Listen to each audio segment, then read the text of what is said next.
Hello fam, in this video let's learn some more dining etiquette.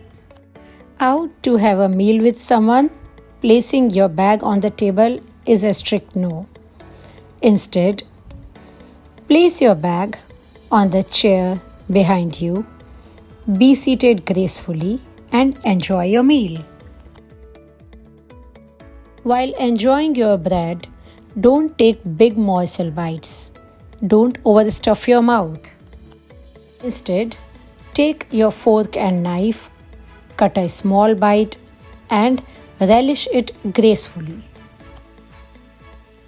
You got to sneeze or cough?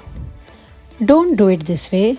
Instead, do it on the folds of your elbow or take your table napkin and use it for same. While having meal with someone, it is really unprofessional to be on your phone all the time.